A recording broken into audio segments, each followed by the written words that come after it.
पुराना jeep सनसन highway पे गड़ करता हुआ जा रहा था।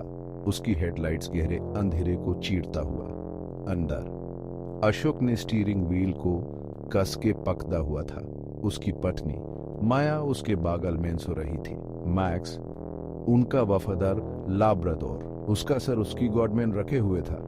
वो एक फैमिली वेडिंग से लौट रहे थे, थके हुए पर खुश। अशोक ने माया को देखा। उसका चेहरा नींद में शांत और मुस्कुरा दिया। उसे घर पहुंचने की जल्दी थी। हाईवे उनके सामने लपलपाता फैला हुआ था, रात में खोया हुआ। सिर्फ इंजन की आवाज और कभी कभी उल्लू की हूट सुनाई देती थी। अशोक की रीढ़ की हड्डी में एक सिरहन दौड़ गई। उसके पेट में एक बेचैनी की भावना बस गई। उसने खुद को पैरानॉइड होने के लिए डांटा। यह सिर्फ एकांत उसे मिल रहा था। अचानक इंजन ठिठक गया, खांस गया और मर गया। जीप रुक गई, उन्हें मौन के अथाह कुएं में गिरा दिया। Damn it, Ashok मटर्ड, steering wheel पे फ्रस्ट्रेशन में मारते हुए। माया नींद से जागी, उसकी आंखें नींद से भरी हुई थी। क्या हुआ अशोक, हम क्यों रुक हैं? उसने पूछा। उसकी आवाज चिंता से लदी हुई थी। चिंता मत करो माया, बस थोड़ी इंजन प्रॉब्लम है, उसने कहा, एक आश्वस्त मुस्कान के लिए मजबूर। लेकिन उसका दिल उसकी पसलियों के खिलाफ धड़क रहा था। उसकी रगों में एक ठंडा डर रिस रहा था। वे फंस गए थे, सभ्यता से मीलों दूर, कहीं नहीं के बीच में। अशोक रात में बाहर कदम रखा। ठंडी हवा उसकी त्वचा पर काट रही थी। सन्नाटा लगभग बहरा था। पास के जंगल में पत्तों की सरसराहट से ही टूटता था। उसने जीप का हुड खोला और इंजन पर अपनी टॉर्च चमकाई। यह कोई फायदा नहीं था। वह कारों के बारे में कुछ भी नहीं जानता था। कोई लक? माया ने पूछा। जीप के सामने उसके पास आकर मैक्स उसके पीछे पीछे चल रहा था। नॉट रियली, अशोक ने आह भरी। अपने बालों के माध्यम से एक हाथ चला रहा था। हम फंस गए हैं माया, मुझे यह भी नहीं पता कि इसमें क्या गलत है। उसकी आवाज हताशा और भय की बढ़ती भावना से भरी हुई थी। माया, हमेशा प्रैक्टिकल ने अपने आसपास का सर्वेक्षण किया। यहाँ कोई सिग्नल नहीं है अशोक।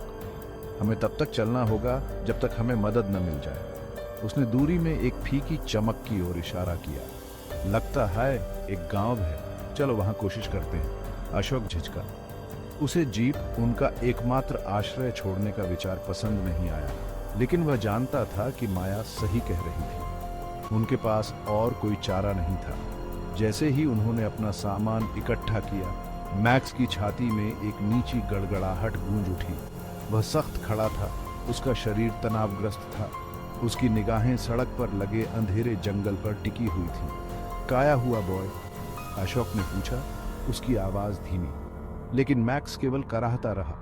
उसका गुर्राना एक फुसफुसाहट में बदल गया, क्योंकि वह अशोक के पैर के खिलाफ दबा हुआ था।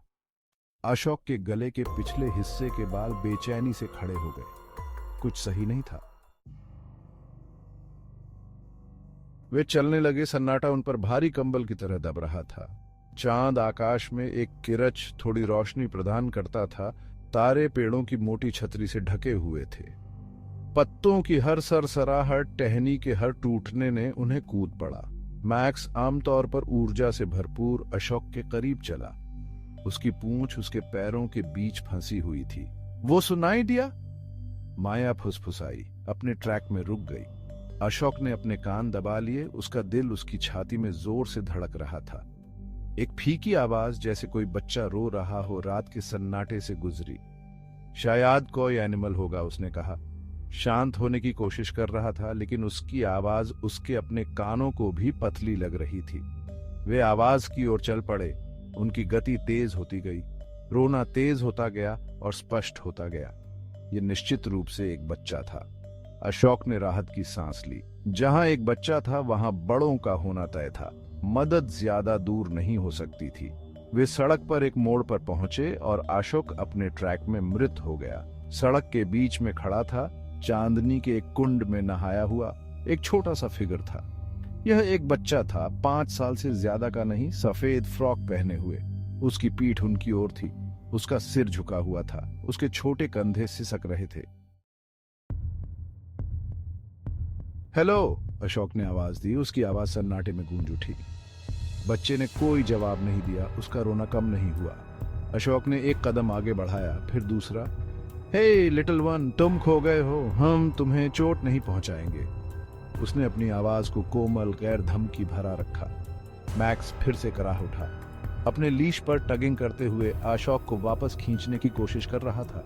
उसने कुत्ते की चेतावनी को नजरअंदाज कर दिया। बच्चे के लिए उसकी चिंता उसकी बेचैनी पर हावी हो गई। वह लगभग बच्चे के पास पहुंच ही गया था कि वह धीरे धीरे मुड़ा।